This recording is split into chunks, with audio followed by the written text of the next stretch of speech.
Welcome to InCast. Enjoy Health Education's podcast for dedicated healthcare professionals, educators, and administrators who are passionate about making a difference, encouraging healthy outcomes, and finding innovative ways to engage and empower new families and staff. Here's your host, Debbie Young. She's been a childbirth educator and doula for almost 30 years and came to Enjoy based on her love for educating families. Hi, and thanks for joining us today. Today, we will be talking with Sierra Brooks about gentle sleep support. Newborns need something different than me at over 50. So we'll be talking about what we need to know about that. I was reading the State of Parenting report that was done by Owlet, and it found that 61% of the respondents cited exhaustion as their most common issue that parents experience in the first year, and I would totally agree with that. When asked what would be most beneficial to them, especially their mental health, 54% said more sleep. The Center of Perinatal Excellence cites the lack of sleep as one of the top 3 challenges most parents experience in the first weeks. The other 2 are recovering from birth and feeding their baby. Both of those may contribute to the lack of sleep in some way. Our guest today is Sierra Brooks, and I'm really happy to have met her and am learning from her as you are learning from her. She is a CAPPA Certified Postpartum Doula, a gentle sleep coach, a parent educator, and advocate. Her business in Salt Lake City, is Bud to Blossom, a postpartum doula agency focused on daytime and overnight postpartum care. Her doulas are experts in helping families maximize their sleep. Thanks so much for being with us, Sierra. Thanks so much for having me. It's a total honor to be here with you today. Yeah, and I know there's a lot more to tell about yourself. People can read some things in the bio, but anything you want to let us know about yourself before we get started? Well, so you talked a little bit about my Bud to Blossom, my postpartum doula agency. I just wanted to add, since we are talking about sleep today, and that's our main focus, newborn sleep, I just wanted to add that I'm also a gentle sleep coach, and so that's an additional service that we offer at Bud to Blossom. And by we, I really mean I, because I'm the only one who focuses on that. However, I definitely meld gentle sleep coaching into my postpartum doula services, and I talk to my team all the time. And we are all aligned in how we view sleep and how we help parents with sleep. And so that's one thing to add. Sleep, maximizing family sleep is really important to me. And for everything that you just said, it is a mental health issue. Yeah, and that 61% said exhaustion was their most common issue that they had. And if we can help parents get off on a different foot than totally exhausted, they're going to have a different postpartum experience for sure. And that's what postpartum doulas are all about, helping parents get the support they need. And if we can also, education is a huge piece of that, and helping them understand their babies. That's probably my number one specialty. Is I love to help parents understand their babies and learn their communication, that kind of thing. Great. Yeah. Some parents come into parenting with some knowledge, but a lot of parents that I teach in my classroom have no knowledge of what it's going to be like to have a baby. So let's talk about hiring sleep support. When hiring sleep support, is it important to make sure that the coach and the parents align? And what would that alignment really look like?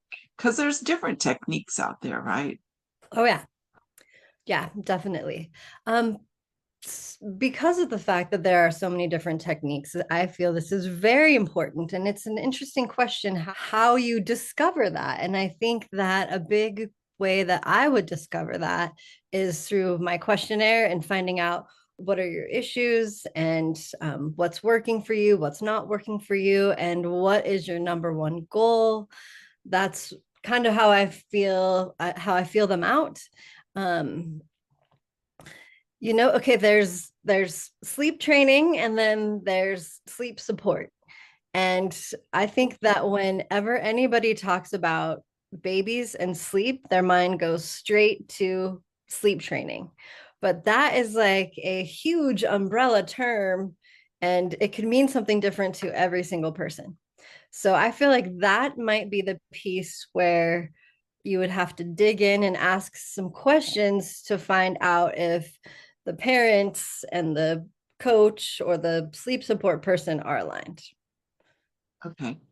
And I mean, the parents probably are used to sleeping 6, 7, 8 hours a night straight. And that's just not biologically possible for newborns, right?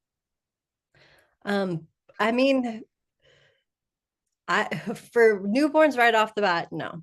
But I think that you can support a baby and understand a baby, and it's possible that you could get more sleep working together And over time, over right? time. But it's, Right. yes, right off the bat, right home from the hospital or right after delivery. I would think that it's a much more reasonable and realistic expectation to know that you're going to be woken up multiple times throughout the night, especially in the first several weeks. Mhm. Newborn babies need to eat every 1 to 3 hours, Right. especially breastfed babies. So that would be the more realistic expectation. And I think that's something as educators in the classroom can really stress, that we maybe have a cultural um, fallacy, I guess, that babies can sleep through the night right from the hospital, and biologically they should not sleep through the night. So I Yes, appreciate that. 100% newborn babies, we need to make sure number one thing is they need to eat. Mhm. They need to eat. So if they're sleeping that much through the night, that means they're not waking up to eat, and that could lead to dehydration and much bigger problems. So I think, yes, setting parents up for um, just being ready for those first few weeks, what that might look like. And interestingly enough, I am actually doing a little workshop this week on exactly this. I forgot to tell you that on just how to prepare for that first night and those first nights and weeks with your newborn Is that a workshop for parents or for professionals? for parents. Oh, cool. Yeah, everybody who's listening is like, I want to know what that workshop is about. So I'll make sure to put your contact information in the end, Yes, to see if we can get more people doing workshops like that, because I'm sure it would be a bonus for everybody. Well, when 61% say that sleep is the issue, we need more education around that for sure. So absolutely. yeah, I know that not all sleep support is the same. Let's talk about the different types of sleep support. You kind of alluded to it a minute ago. Let's talk about overnight postpartum doulas, newborn care specialists, sleep coaches and counselors, and then if you want to branch off into the different kinds of training methods, just so everybody is aware. Okay. So overnight postpartum doulas approach sleep from a postpartum doula's perspective. And so that means that we are there to support the parents, the mother.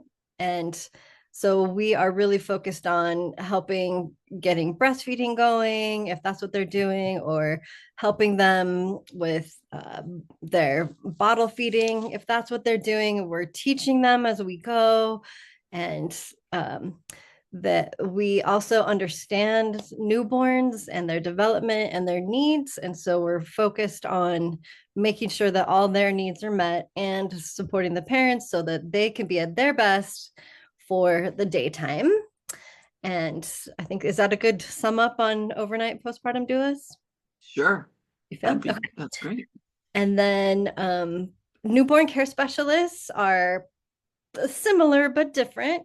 Their focus is more on the baby, and they have a different type of training, and I haven't been through it, so I can't speak to that really specifically, but I do know that they are more take over care of the baby and kind of send the parents off to sleep. And but they are kind of a nanny concept. Is that a kind of nanny concept or? No, I think this is much more than a nanny, but a night nanny is also another thing that you can have for nighttime sleep support. But newborn care specialists are, I would say they're more similar to overnight postpartum doulas, but they have extensive training on feeding issues and medical issues and things like reflux, and their training is much different than a postpartum doula's training, where postpartum doulas are not going to take over care of the babies and tell the parents what to do. We are going to support the parents in what they're doing and give them the education and the tools they need to support their babies. And so does that make sense for how they are a little bit different? Sure. But I feel like we're both experts in our own right, and newborn care specialists are incredible at, if the goal is help your baby sleep through the night, that's definitely, they're experts at that for sure. And let's see what else. And then a night nanny is just exactly what it sounds like, where their education is not, and their training is not at the expert level. It's more just here, take my baby and I'm going to sleep and we'll see you in the morning. But they're not, like, as a postpartum doula on my team, our whole goal is to establish nighttime rhythms and routines.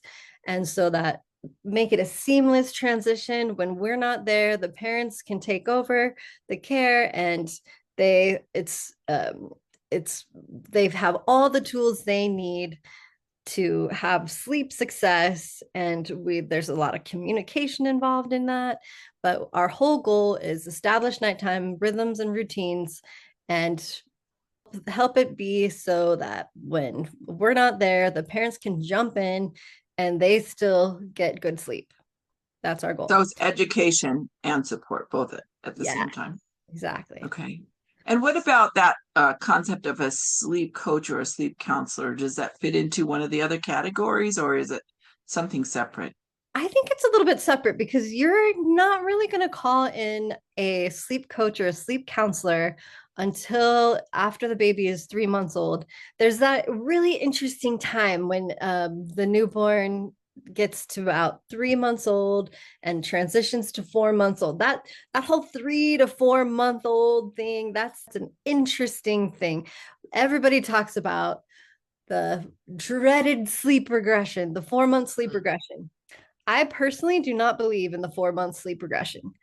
I think that it's a progression. Actually, what's happening is that the baby is waking up, if you will, and discovering its world.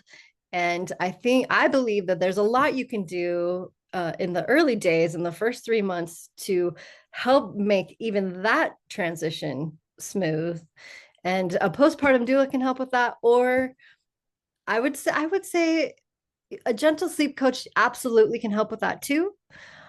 But I think that it would be more of a conversation than it is actual in-person support, if that makes sense. Like I would be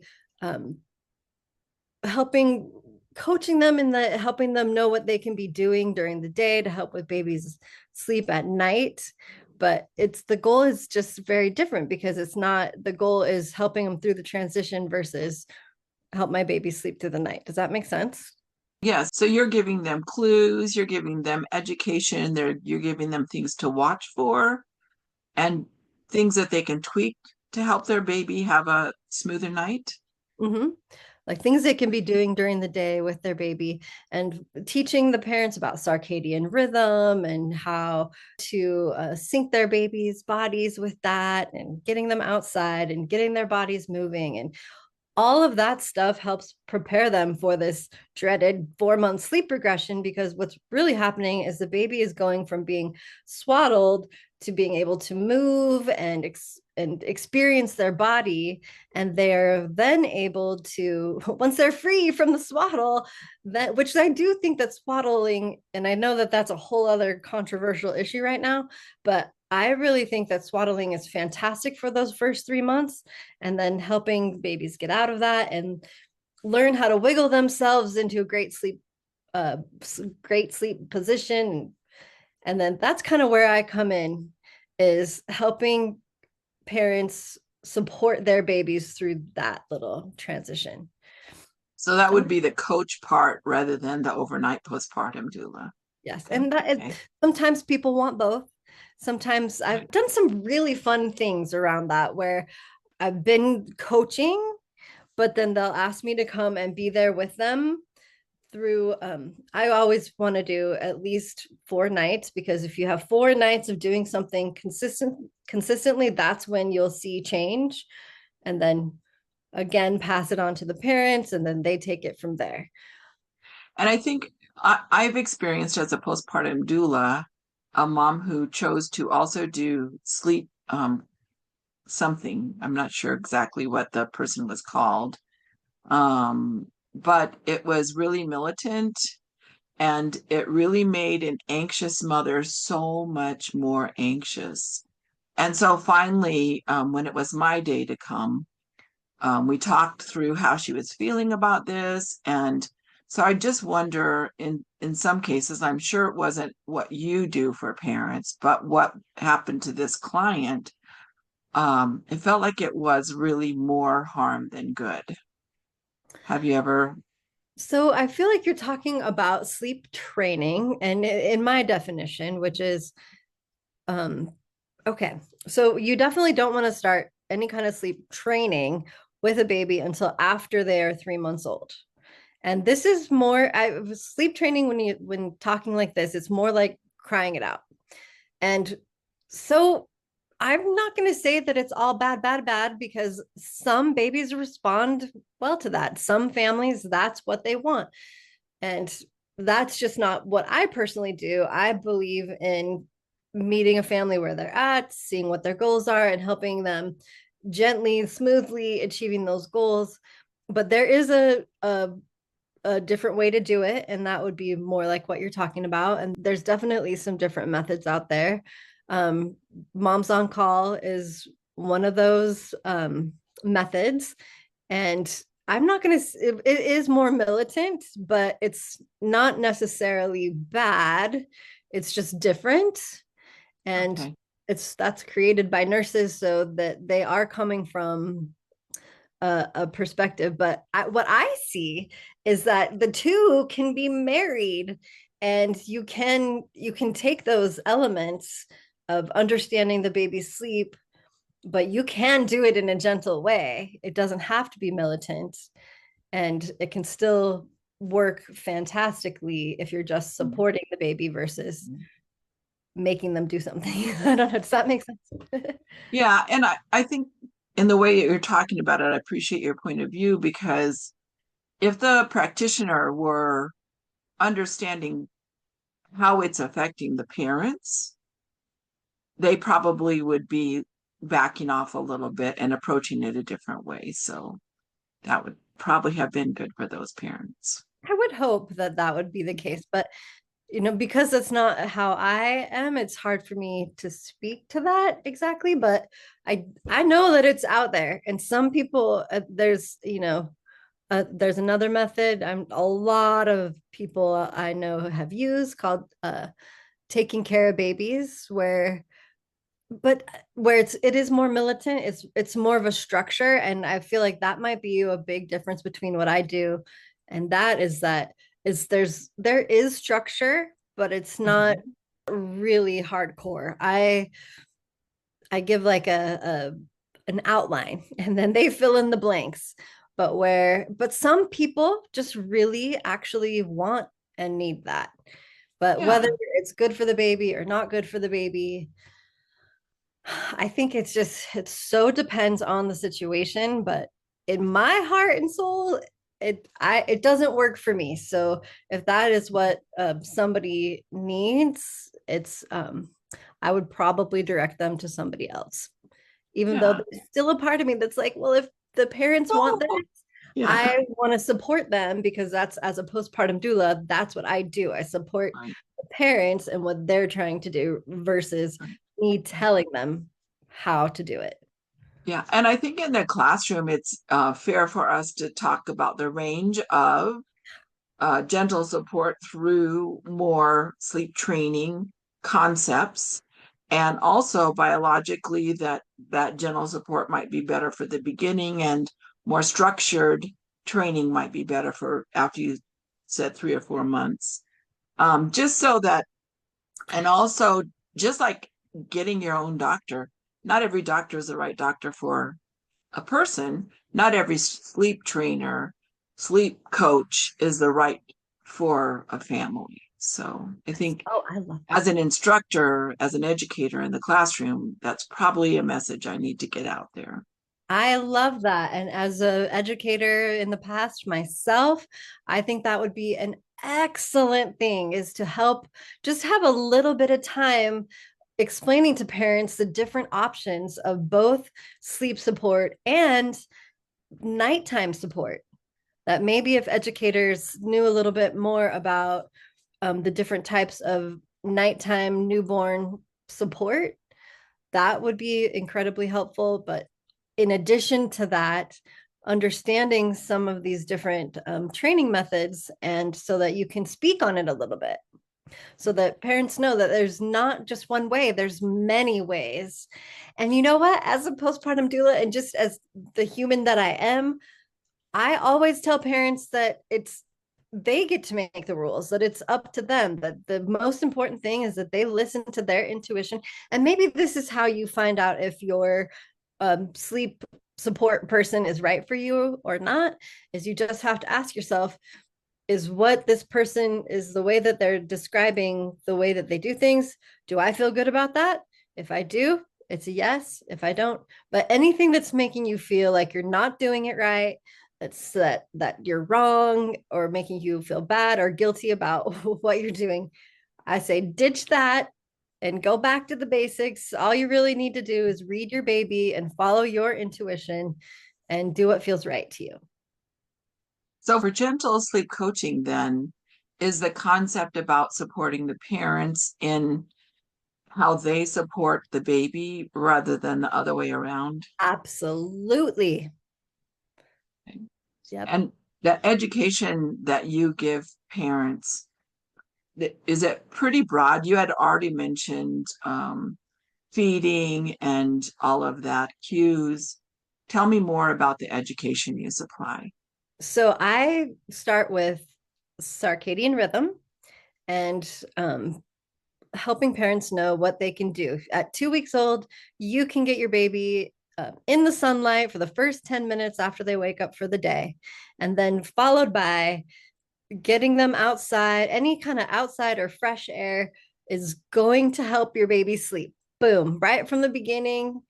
And I know it's weather dependent, so sometimes a sunny window will have to suffice. But that's starting with that. And then the next things I start with is your baby's communication, following their lead, tuning into them. Babies, especially newborn babies, but all babies, they thrive with understanding cycles, rhythms, and routines. And so babies have two sleep cycles. So I love to teach about that. They have light sleep and deep sleep.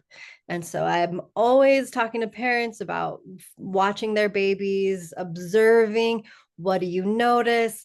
I don't love a lot of tracking because tracking causes anxiety, I feel. But noticing is really great. Notice what time are you noticing your baby is is waking up for the day? What time are you noticing that the baby is getting hungry? And so following the baby's sleepy cues and feeding cues, and a big part of the education piece is helping observe that and point that out. Sometimes it's really hard when you have just had a baby to know what you're seeing. And also that's a big thing that I'm always doing is I'm a cheerleader. So see how you are, see how you responded to that. That's exactly what your baby needed. Or yeah, you noticed that your baby was hungry, so you fed them. And understanding those cues. Yeah, you're building their own intuition, their trust in themselves, because I think even I had my babies a long time ago, but especially my students, if it's not in an app, if they can't time it on their phone, if there's not a strict schedule, it feels like out of their control rather than, I love what you're saying, help them figure out their own intuition. That's just lovely. That's Yeah. really lovely. I broke my kids. I broke all of them. What? Um, I because get I that. didn't, I'm sorry. Sorry, kids. Oh yeah. But I didn't understand what you're talking about in active sleep and light sleep. And so I had heard, I lived up in the top of the Rocky Mountains with nobody around. I didn't have any help. But I had heard that when they start moving around and making noises, they were probably hungry. So instead of letting them come to that active sleep and go back to deep sleep, I would pick them up to feed them and got them awake enough to feed. I think I really didn't do them any favors, and they're all kind of terrible sleepers. So, You know what, Debbie? I did the same thing. And because even when I had my babies 16 and 14 years ago, same thing. We were taught that the early hunger signs are, but in my experience, as I've been doing this postpartum doula work, I'm so glad you said that, Debbie, because my favorite thing to do at night is to listen to the babies. And over the last several years, this information has become more and more and more clear that that moving around, like, what if you just let baby do that? What will happen? And it's really so cool that that is what helps babies be better sleepers, is when the support person doesn't jump the gun, but instead takes a step back and lets baby be. But I will tell you, it is hard to do that. And especially if you are exhausted, and especially if you're worried that your baby is going to wake up and say you've got a toddler or something like that. You're like, oh, we gotta sleep, get the baby back to sleep, so in one of my newborn care classes back in the day, I remember my mentor was teaching the class and I was watching, and she was like, rookie mistake, picking up that baby in the middle, like while they're making those sounds. And it's like, oh, right. What if we just so what I have found, instead of picking them up, and that's maybe a really great clue that for all educators to tell parents, is to be, watch their eyes. If their eyes open up and stay open, then they're awake. But if they're just making noises and moving around, but their eyes are closed, they're asleep. And they will flash in light sleep, eyes open and close, and loud sounds. Oh my gosh, newborn babies are the loudest sleepers in the universe. I've been yes. researching in my practice and recording these sounds because I want to take it to my doula training and show people that babies make so much noise in their sleep. Don't make that rookie mistake and pick them up and wake them up, because that's what happens is we wake them up and we get them stimulated, and then you have to go through the whole cycle again. But or you can just put a firm gentle hand on their chest and give it either a firm hold or a gentle tap. Maybe some deep breaths while you're at it will help. Your calm is their calm. and it's magic. It is. And I encourage my students in the classroom. I say, if they're starting to make noise, if they're starting to move around, wait at least 5 minutes, or until their eyes stay open before you pick them up. And I'm definitely not talking about letting them cry and cry it out. That's not what I'm talking about. I'm just saying respect their sleep state. I love that you said that. And honestly, and like I was saying, if you really want to do something, just put your firm hand on their chest or a little lower on their belly. Sometimes it's gas and they just need a little firm pressure on their tummy to calm them down. And so this is great. I love that we went here in our conversation, because this is definitely something that educators can be talking to their parent students about, that can really, really, really help them. And I think too, in one family that I worked with, dad just couldn't take all that noise. I mean, it literally scared him.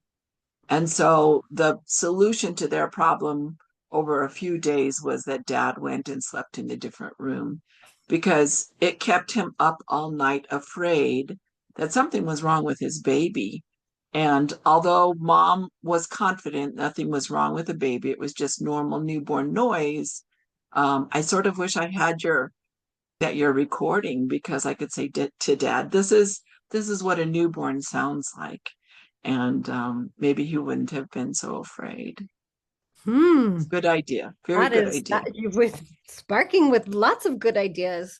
How can I make that more accessible to all people, not just the postpartum doulas I'm hoping to train for as overnight postpartum doulas? That's why I There you did go. that recording, but maybe it could be used in other ways too for Yeah, parents. yeah. I love it. When we're talking in the class, how do we help parents find sleep coaches? Like, what do we just Google it, or how does that happen? I mean, yes, always just Google it, but I think that I love the internet and all the resources that we have available. I would Google some of these different definitions that we're talking about. Sleep training versus sleep coaching.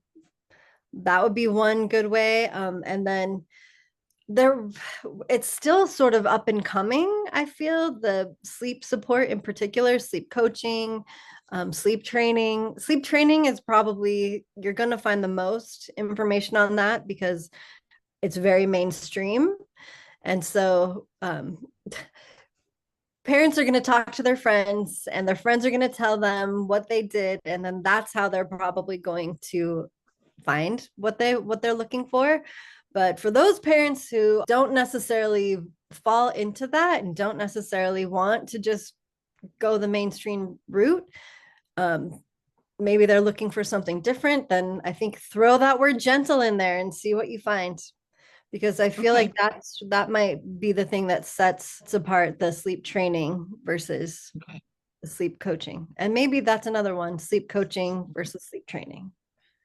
And I always have a resource slide for mental health and different things like that. And I'll after this, I'll probably create another slide about sleep coaching, gentle sleep coaching, or finding someone in your area. Just obviously Reddit, but Reddit is all over the world, and you're not going to find somebody in your zip code probably through Reddit. But yeah, cool. Maybe that's something I can help you with, Debbie, is for our show notes. If I can do a little research on that and find some general resources where. That would be great. Then we can put them in the show notes, and educators can go down there and have a place to go. So you were talking about the active sleep versus light sleep versus quiet, deep sleep. In my classroom, I have a baby model, and I pick up her hand and let it drop, and it just drops right on the desk. And I said, you're probably not going to be able to wake up your baby, even if you need to in this phase. But I teach them to uh, watch for that active or light sleep phase. Is that something like you start off on day one, helping your parents understand? Yep. That's my favorite subject. I love watching babies sleep, and I love showing that to parents. And that is a great thing that you can do in your classes, is just suggest to them, just watch for if there's any movement in the face, if there's movement in the body, but their eyes are closed, that is active sleep. And then I do the arm drop test too. That's a great way of describing or helping them see, oh, well, if you lift that baby's arm up and drop it, and there is zero reaction to that, that baby is in deep sleep, and you are right. There's no waking up a sleeping baby that's in that sleep. In fact, I remember when I had my first baby, and he was kind of like under the weather, and I think I'd given him some medicine, and I got so freaked out because he didn't wake up in that face. And I was like, oh, did I hurt my baby? Oh, but no, he was just in deep sleep. He was fine. And it's interesting that adult sleep phases and infant sleep phases are opposite of each other. So Yes. And I love helping parents notice that too. Like, just when your baby, it's great to do this during the day. When your baby falls asleep during the day, observe, when are they in active sleep? When are they in deep sleep? And here's what you can do to test that. So you mentioned earlier about combining a postpartum doula who has that family sleep support built in. Is that like your favorite thing to do? Wow, my favorite thing to do. It's one of my favorite things to do is to be an overnight postpartum doula as a gentle sleep coach. Is definitely, and I don't know how often you're going to come across that. Because I think that it's both of those things are up and coming. But yeah, it is. I just absolutely love helping parents understand their babies and helping the family maximize their sleep. And I know I've done a great job when they just don't need me anymore because they've got it. I always tell, because I train postpartum doulas too, I always say, my job is to help you work yourself out of a job. That's what we want you to do. So, but on the other side of that spectrum, do you also work with families who just want sleep support or maybe sleep education support and not having you in the home? Is that a possibility? Oh yeah. So that's when a baby is older than 3 months old and they do start having issues. Say baby has been, and by issues, so that's another general term because it's all depends on the family. If it's not working for them, then it's not working. So one thing that I see often is that baby has always fallen asleep in parents' arms, and they would now like to put their baby down to sleep.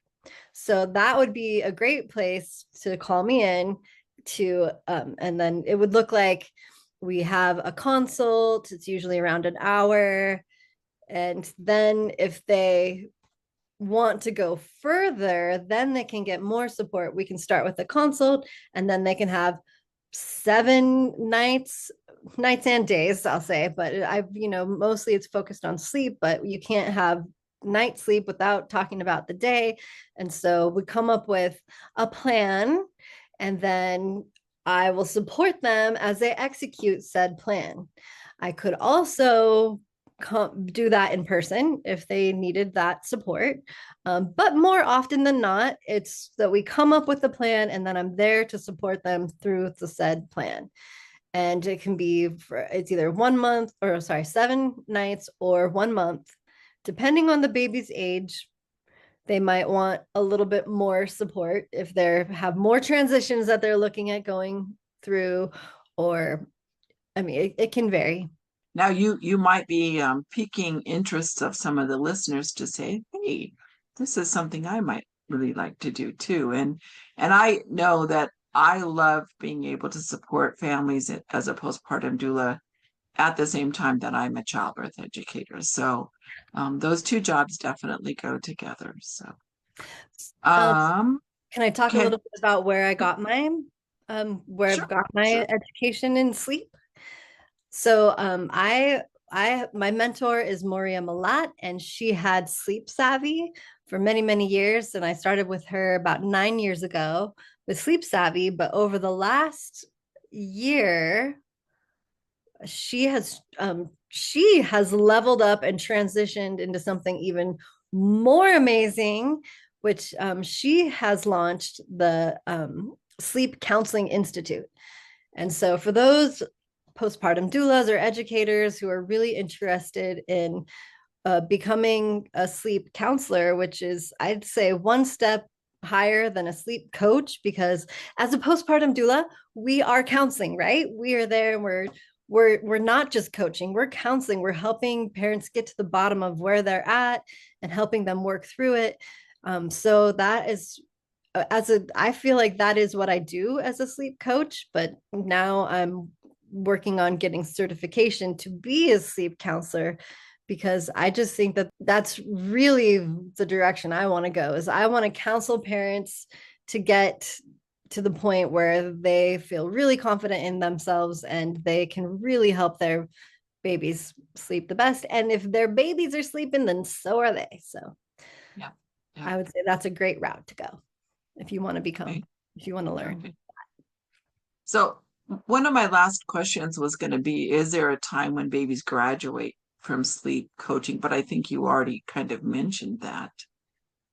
Yep, I'd say that again, it really depends on where the parents are at and where the baby's at when they find me. And um, there's just it's a really broad range Mhm. spectrum. But I say yes, that you don't need a sleep. I would say that the seven nights or 1 month is usually good to go. Sometimes with my beloved postpartum clients, ones who've started with me from the very beginning, and then because there is a point where you graduate from postpartum doula, and so that's right there. It's at the 3 to 4 month mark, I would say. It can, in certain situations, especially with multiples, it can go longer. But with the sleep coaching, I feel like you have a start and a finish because you have goals set. And so once you've reached those goals, then you're good to go. Sometimes though, I'll be like, if I start with the client right from the beginning, I was their postpartum doula. Now they need some help through some of the transitions. I'll just make a flat fee and I'm theirs. They can call on me whenever they have bumps in the road. So Yeah. I don't know So that everybody does that, but so they can revisit you. That's very good. revisit That's very me. good. There's always follow-up possibilities. Well, I think that it's really interesting what we've talked about today, and I really appreciate you taking the time to be with us. We're going to put your contact information and some more resources in the show notes that people can go back and take a look at. I appreciate so much you being with us. Any last thoughts? No, it's just been so wonderful to be here with you. And I'm just love to get the word out about supporting families and their babies and the best sleep possible. Because, like you said, one of the number one issues that new parents face is exhaustion. And I really, truly believe that that's a mental health issue. My goal in this life is to help families have the best start to life as possible. And I think that helping them get sleep and setting them up for success with sleep is one of the best possible ways that we can do that. Thanks so much. You're so welcome. This episode of InCast is complete. Tune in regularly to hear more insightful conversations. And be sure to visit enjoyhealtheducation.com to see how Enjoy can help you inspire families and staff through our diverse childbirth and parenting teaching solutions. Or call us at 1-800 326-2082. The views and opinions expressed in this podcast are those of the guests and do not necessarily reflect the official position of Enjoy or its employees. This podcast is intended for informational and educational purposes only and does not serve as medical advice, a basis for diagnosis, or recommendation of treatment.